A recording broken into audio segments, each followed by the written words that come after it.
Hoje é dia de passar vergonha. Resolvi aqui com os membros do canal, porque esse vídeo saiu de uma live exclusiva para membros. E resolvi fazer aqui com os membros um react do Felipe do passado.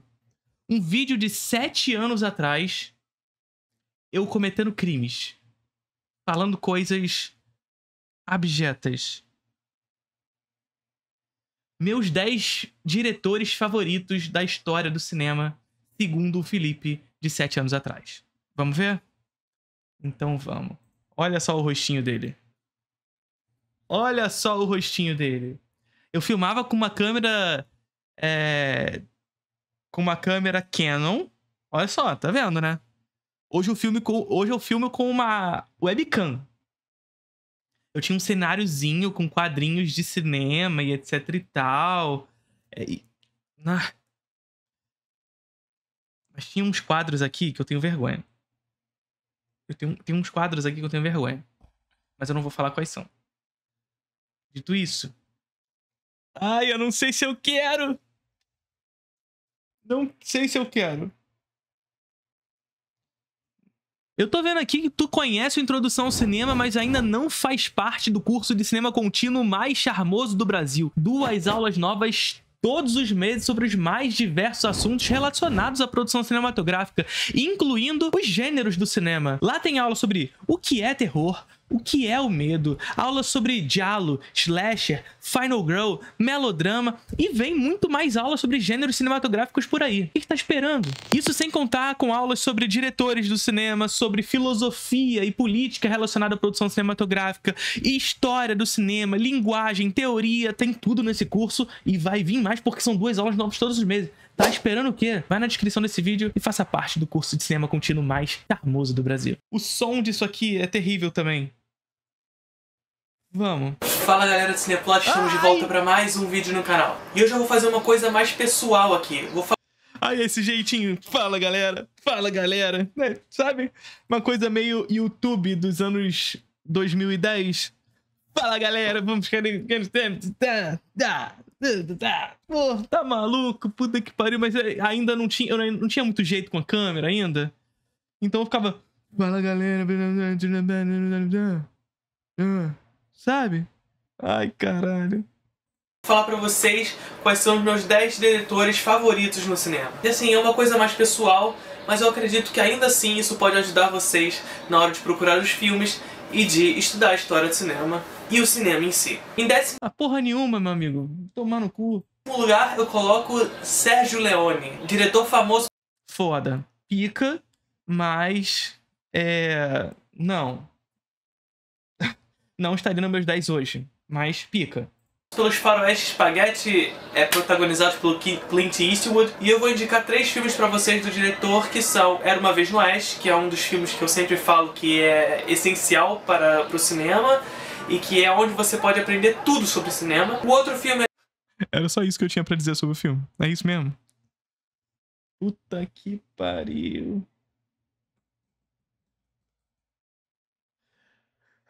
Assim, eu mantenho a parada de que Era Uma Vez no Oeste é um ótimo filme pra estudar cinema.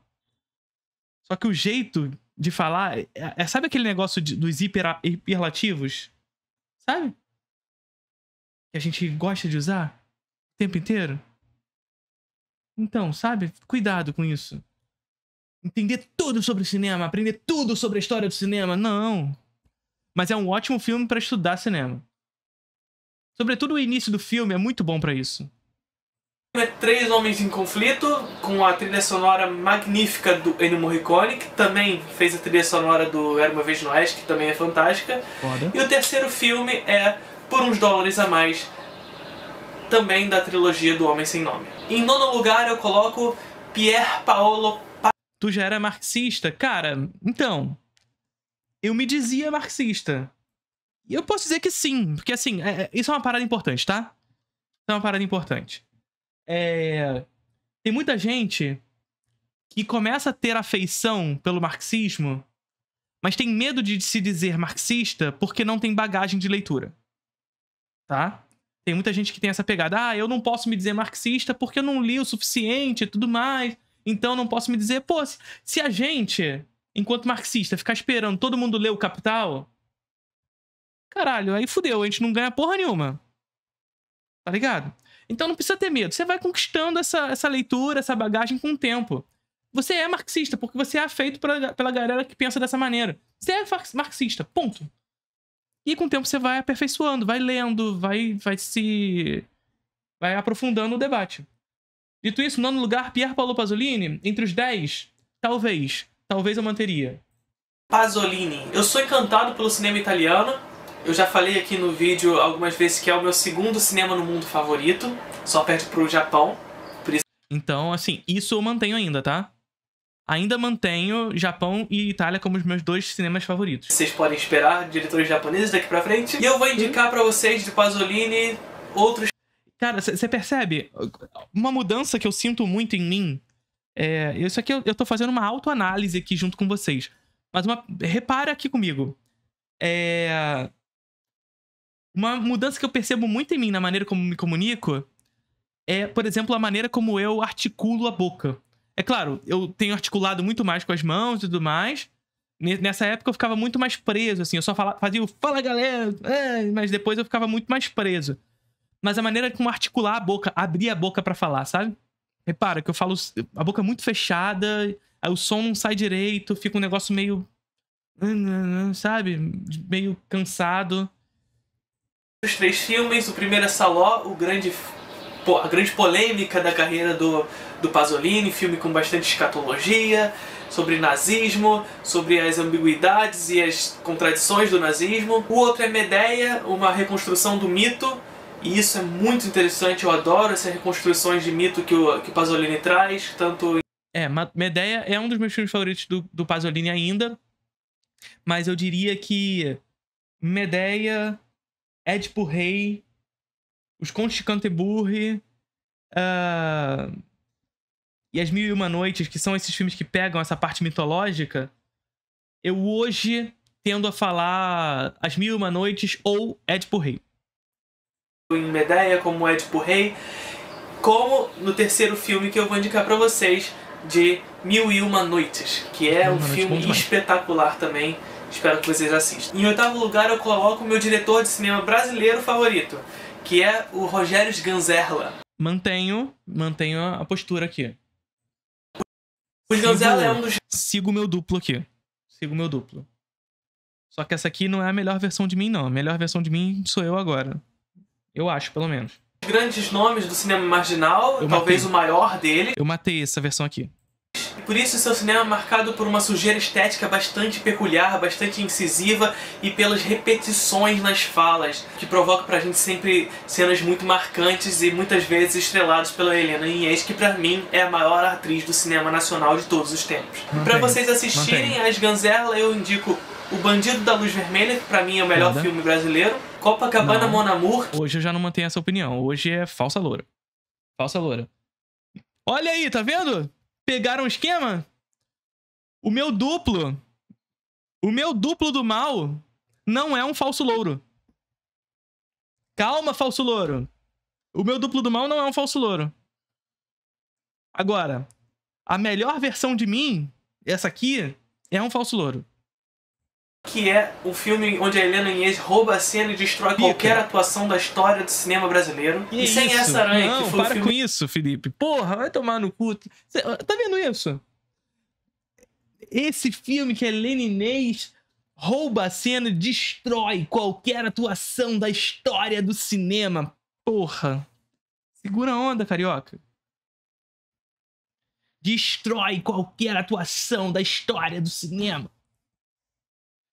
Carioca fazendo a caricatura do carioca. Filme que consagrou o personagem do Zé Bonitinho, que depois virou muito cômico, mas nesse filme vocês veem como ele, o ator, ele tem uma capacidade cômica muito forte, mas dramática também. Isso não é piada. Assiste que vocês vão ver um filme que vai tratar sobre o subdesenvolvimento de uma forma muito interessante. Dito isso, de maneira ainda mais interessante, tá a minha aula sobre cinema marginal no Introdução ao Cinema. A primeira aula já está disponível lá, e nesse mês de novembro vai entrar lá a segunda parte do cinema marginal, que é uma aula mais destinada sobre a boca do lixo. Então, o cinema marginal e a boca do lixo vai entrar agora, no mês de novembro, lá no Introdução ao Cinema. Em sétimo lugar, eu coloco um diretor que está em atividade do cinema coreano. Link na descrição do vídeo.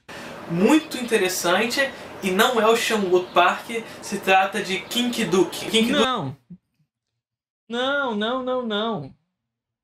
Ai. Nem fudendo. Kim Ki-duk não tá nem entre os meus 100 diretores favoritos hoje. Tá ligado? A mudança com a parada. Se eu fosse botar 100 diretores, Kim Ki-duk não ia estar mais. Não ia estar mais. Kim Ki-duk eu já falei. Kim Ki-duk é o Benjamin Button do cinema. Ele começa fazendo filmes bons. Ele faz filmes antes disso, mas ele começa ali... Vamos lá, vamos pegar o Casa Vazia, Samaritana, Primavera, Verão, Outono, Inverno e Primavera. Começa a fazer filmes bons e, de repente, pum, vamos fazer merda. Aí ele faz Stop. Ai. Tudo que é verdade, entrou numa fase bastante ruim e eu tenho que reconhecer. Dito isso, um filme depois de Arirang, que é um filme meio virada ali na carreira do Kim Ki-duk, um único bom filme dele depois disso é um filme chamado Moebius. É um filme pesado, é um filme bastante... que fica tentando o tempo inteiro chocar, mas tem uma lógica ali no choque. Então, Moebius é um bom filme. Conhecer isso, apesar de ser um dos meus diretores... Não é Morbius, é Moebius. Favoritos, eu colocando na lista dos 10, eu tenho que reconhecer que ele tá numa fase bastante ruim. Ele meio que enlouqueceu depois de um dos seus filmes, onde uma atriz quase morreu em uma cena. Então ele enlouqueceu os seus filmes. Não, ele não enlouqueceu, Felipe. Você tava querendo... O que o Felipe aqui tava querendo fazer era apaziguar um pouco o seu diretorzinho favorito. Não, ele não enlouqueceu, tá ligado? Tem um filme, de fato, que chama Dream. Eu tava passando pano pra ele. Total. Ele tem um filme chamado Dream, onde uma atriz, de fato, quase morreu em cena. Por uma cena de enforcamento. E aí, o Kim Ki-duk ficou malzinho com isso, sabe? Ele ficou malzinho. A atriz não, né? A atriz bobagem. Não, ele ficou malzinho com isso. O que ele fez? Porque ele só tava querendo refletir, sabe? Ele se enfiou nas montanhas por 4 anos sem fazer filme. E aí, depois desses 4 anos, ele volta fazendo um filme sobre a reclusão dele nas montanhas e sobre toda uma reflexão sobre a sua própria prática no cinema. Filme chamado Arirang, que foi, inclusive, um filme-chave para essa mudança na carreira dele, o que ele viria a ser depois e que ficou uma merda. Ou seja, tudo marketing. Tudo marketing. Mas eu não quero falar muito também, porque o Kim Ki-duk morreu de Covid. Mas também, assim... O Olavo também morreu de Covid e eu não tô com pena dele, né? Eles acabaram sofrendo com isso. Quando você assiste Stop, que é o último filme dele, é um negócio que é pra parar mesmo. Kim Ki-duk para. Mas a carreira do diretor ela é marcada por uma alcunha que é bastante peculiar e que diz muito... Teve a questão da prótese de pênis também. Essa eu não tô sabendo, não. Que porra é essa? De prótese de pênis? Kim Ki-duk? O que aconteceu? Sobre cinema. Ele é considerado o cineasta do silêncio. O primeiro que eu vou indicar pra vocês é o melhor e um dos melhores da história de cinema pra mim, que é o Primavera. Não, caralho, o Felipe Duplo, ele tem um vício de melhores da história do cinema, hein? Caralho. Só nesse vídeo aqui já teve uns 5 melhores do cinema, hein? Que isso? Era verão, outono, inverno e primavera.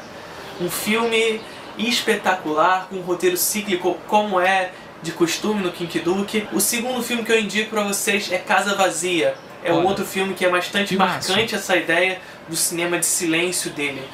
O cinema de silêncio... É um filme que, em alguns momentos, parece que vai ser levado pro terror, ele descamba num melodrama, ao mesmo tempo fantasioso, onírico, de espíritos, ele vai misturando tudo isso, muito foda. Antes de entrar na fase da violência, que ele vai entrar mais tarde, que tem alguns filmes interessantes, mas que cai um pouco de produção em relação ao início da sua carreira. E o terceiro filme que eu vou indicar pra vocês é Time, um filme em que o silêncio está bastante marcante.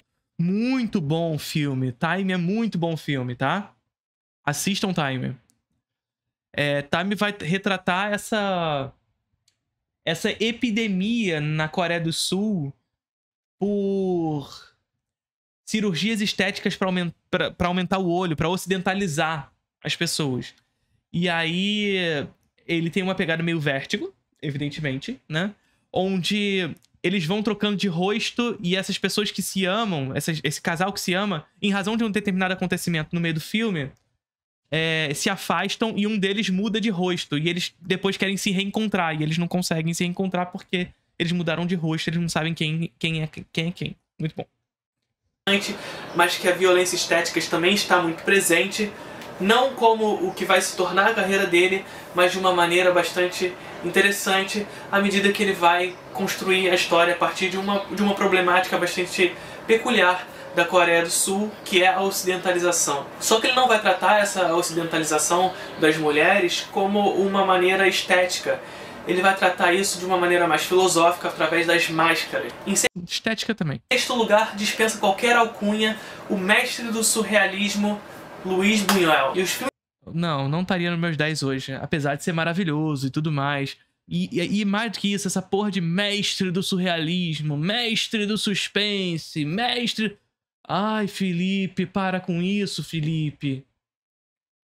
Tu fica falando pros seus alunos agora o tempo todo, para com essa porra de mestre de sei lá o quê, mestre de suspense, mestre disso, aquilo. Para com isso. E aí você fica repetindo isso, ô duplo? Os filmes do Buñuel que eu vou indicar pra vocês são A Bela da Tarde, com a Catherine Deneuve, que tá um espetáculo que vai tratar de uma mulher de classe dominante que... Não, Hitchcock não é o mestre? Não, Hitchcock é o mestre, ponto. Essa que é a parada. Ele não é mestre de suspense, ele é o mestre, ponto. Só isso. Deseja ser prostituta e que vai se prostituir. O outro filme que eu vou indicar pra vocês é O Anjo Exterminador, que vai juntar um monte de pessoas em uma única casa, sem qualquer motivo. As pessoas não sabem porque não conseguem sair de lá, mas elas não conseguem, e vai começar a sair os seus espíritos animais de dentro de si, suas vontades mais primitivas. E por último... Uma alegoria, inclusive, ao capitalismo. É claro, um dos primeiros filmes surrealistas da história, que é Um Cão Andaluz. Vocês precisam assistir para ver do que se trata esse filme. Em específico, é um corte no olhar, literalmente. Um corte na maneira de se ver o filme. Em quinto lugar... Um corte na maneira de se enxergar o cinema, sobretudo, né? A gente tá falando de um contexto da década de 20, do surgimento dos movimentos de vanguarda. E os movimentos de vanguarda tinham como princípio o amadurecimento da linguagem cinematográfica e consolidar, portanto, essa linguagem como um modelo autêntico de se pensar arte, né? Tem aula de introdução ao cinema sobre cinema clássico, cinema moderno, e eu falo bastante sobre isso lá também. Lugar, Hitchcock, o mestre dos suspenses. Hitchcock... Ai, o mestre do suspense, para com essa porra! Vai nos apresentar grandes filmes com uma técnica peculiar em roteiros que não são, na maioria das vezes, muito elaborados, mas que são sempre muito eficazes. Sua narrativa complementada por essa técnica e esse roteiro que são simples, mas são eficazes, nos trazem grandes filmes na história, como Janela Indiscreta, o primeiro filme indicado na lista, em que nos apresenta basicamente um repórter que machucou a perna, que tá com a perna engessada. Pois é, Hitchcock tá em quinto aqui, hoje é o segundo. E começa a observar a vizinhança, e assim descobre eventos estranhos. Ponto. É só isso que ele faz. O outro filme que ele vai trazer pra gente é Psicose. Bom, não é só isso que ele faz, né? De fato, é um roteiro simples, mas o que ele faz com esse roteiro que é a parada, né? Então não é só isso que ele faz. Psicose, o segundo filme que eu vou indicar pra você. Dito isso, tem aula na Introdução ao Cinema, quantas? 3 aulas sobre Hitchcock na Introdução ao Cinema. Tem aula sobre Vértigo, tem aula sobre MacGuffin, onde eu uso interlúdio, e tem aula sobre Psicose. São 3 aulas de Introdução ao Cinema sobre Hitchcock. Psicose, Vértigo e interlúdio. Esse filme é bastante interessante, em primeiro momento, e isso não é spoiler, porque todo mundo já viu Psicose, espero que já tenha assistido. Nem todo mundo viu Psicose, mas Psicose é aquele filme que você não precisa ter visto pra saber o que acontece. Sabe as narrativas do inconsciente coletivo? A gente não precisa ter lido a história de Hércules, mas a gente sabe que o Hércules faz os seus 12 trabalhos. Ponto. Psicose é isso. A gente não pode não ter visto, mas a gente sabe que a moça morre no banheiro no meio do filme. Tá ligado? Ele mata a personagem principal no meio do filme. E além disso, o Hitchcock ele vai nos enganar, digamos assim, nos apresentando um primeiro ato em que parece ser uma história de uma fuga de uma mulher que roubou um dinheiro, nos apresentando uma história completamente diferente do segundo ato pra frente. É o MacGuffin, né? Ela rouba o dinheiro, mas a história não é sobre o dinheiro. Mais do que isso, o Hitchcock, ele inicia o filme nos fazendo crer que ele vai contar uma história daquilo que ele costumeiramente faz, que é a dupla perseguição. Então é aquela moça que rouba o dinheiro e foge e vai ter alguém perseguindo ela. E ela perseguindo a maneira de como fugir daquilo. Então a dupla perseguição. Mas o filme faz a gente crer que vai nessa direção, de que ela vai ser perseguida por conta daquilo, e a história não é sobre isso. Então o Hitchcock nos vai apresentar dois filmes diferentes no mesmo filme. E o terceiro filme que eu vou indicar pra vocês é Um Corpo que Cai, que dispensa qualquer apresentação e é um dos grandes filmes da história do cinema. A história do cinema. Mas esse aqui vale falar, tá? Então, esse aqui eu mantenho. O foda é o vídeo inteiro falando dos melhores filmes da história do cinema. Melhores filmes... Vocês percebem que perde todo o impacto da parada? Todo filme é melhor da história do cinema? Todo filme é um dos melhores da história do cinema? Todo filme é melhor disso, melhor daquilo, da história do cinema? Perde impacto. Mas, nesse caso aqui, mantenho. Em quarto lugar, o primeiro japonês da nossa lista, Masaki Kobayashi. Não. Aqui. Vamos lá. Olha só o que eu vou falar aqui. Aqui. Não. Kobayashi é foda, tá? Kobayashi é muito foda. Mas no meu top 10 não tá. No top 10. Não tá nem no meu top 5 dos diretores japoneses. Diga-se de passagem. Tá nem no meu top 5 de diretores japoneses, apesar de ser um baita de um diretor. Mas nesse momento aqui, eu vou revelar o esquema do Felipe duplo.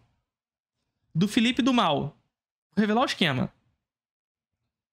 Eu tinha assistido Harakiri, achado pica pra caralho, porque Harakiri é muito foda. E ponto.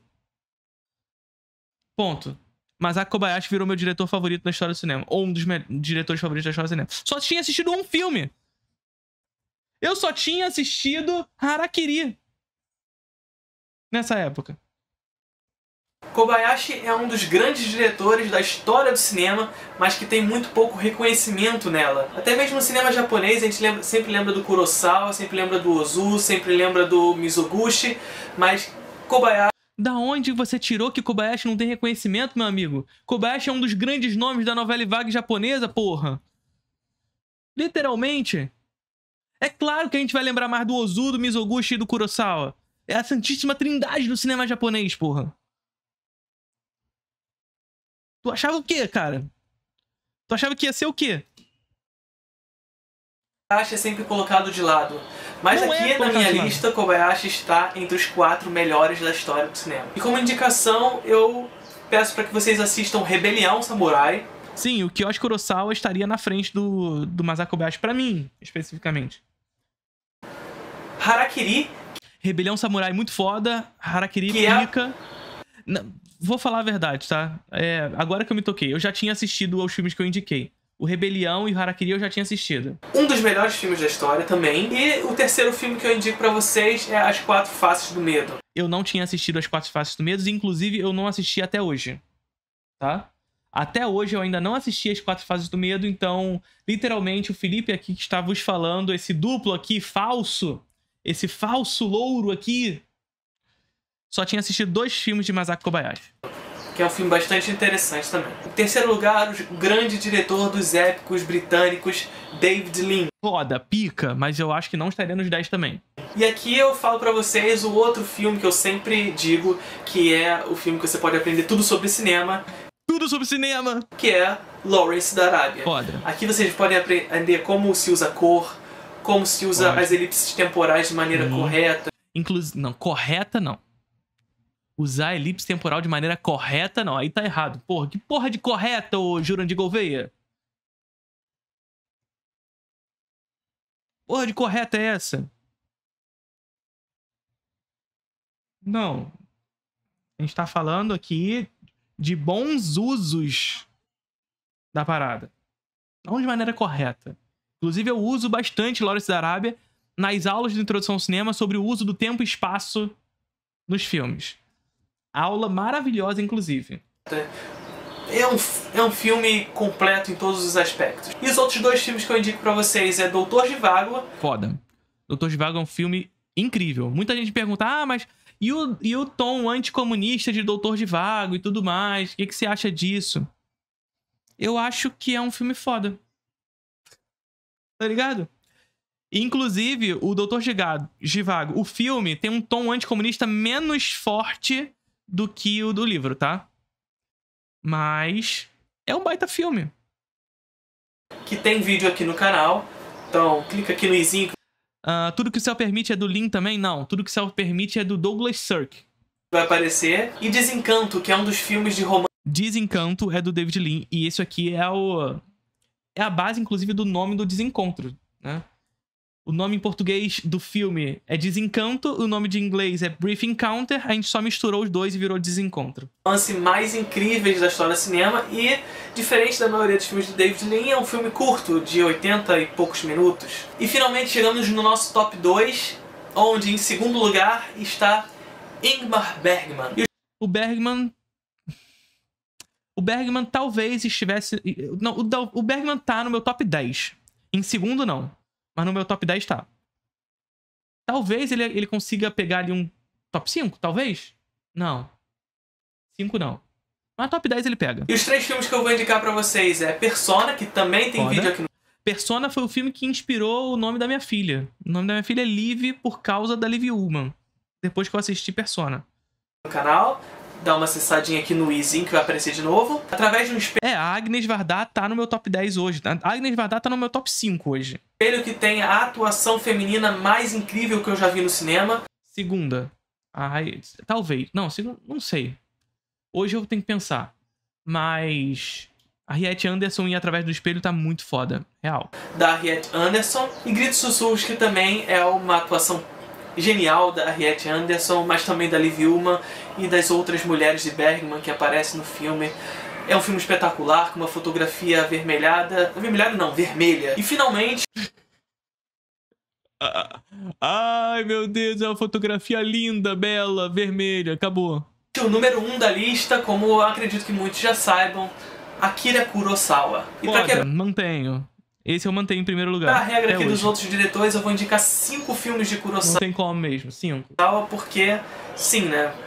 É Kurosawa. O primeiro filme que eu vou indicar pra vocês é mais um desses que você aprende tudo sobre cinema. Ai, caralho, para de falar tudo sobre cinema, caralho. E é Han, o épico samurai. Foda, tá bom, concordo. Aprendeu tudo sobre cinema. Samurai do Kurosawa, que é menos lembrado que os Sete Samurais, mas que é... Mais uma vez, aprende tudo sobre cor, sobre fotografia, enquadramento. Tudo sobre cor, enquadramento. Lá no nosso vídeo sobre fotografia, vocês podem ver, inclusive, uma parte onde eu falo um pouquinho sobre a fotografia do Han. Também vai aparecer aqui no izinho. Mas assim, real, assim, tudo sobre isso não, mas estudar cor, estudar fotografia a partir de Han, estudar movimento em Han, lindíssimo. Inclusive, eu tenho uma participação no meu filme de cabeceira, que é um quadro do Cinemarden. Vai lá assistir, porque eu falei bastante sobre Han.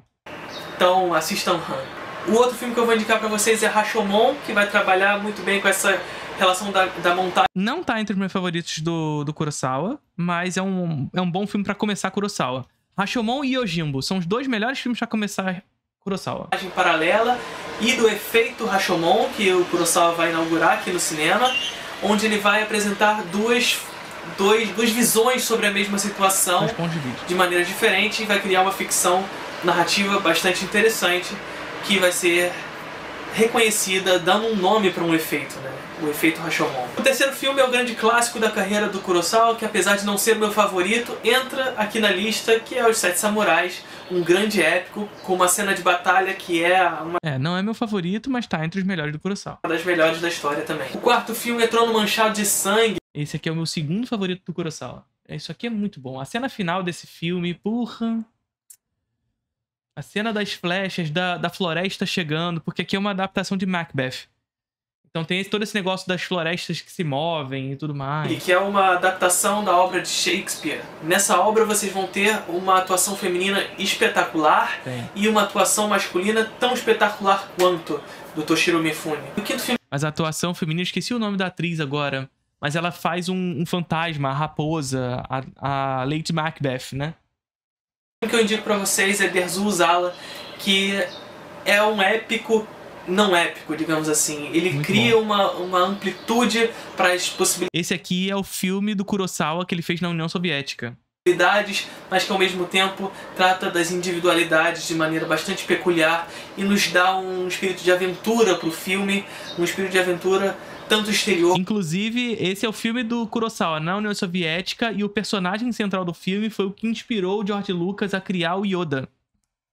Como interior, o que é um espetáculo em Kurosawa, e por isso nos rende o primeiro lugar na lista dos meus diretores favoritos na história do cinema. Então é isso, galera, espero que vocês tenham curtido esse vídeo aqui no canal. Então é isso, galera, espero que vocês tenham curtido mais esse vídeo, reagindo ao meu duplo do passado, 7 anos atrás, e aí, naquele vídeo ali, ó, exclusivo pra membros. Até a próxima, curtiram o vídeo?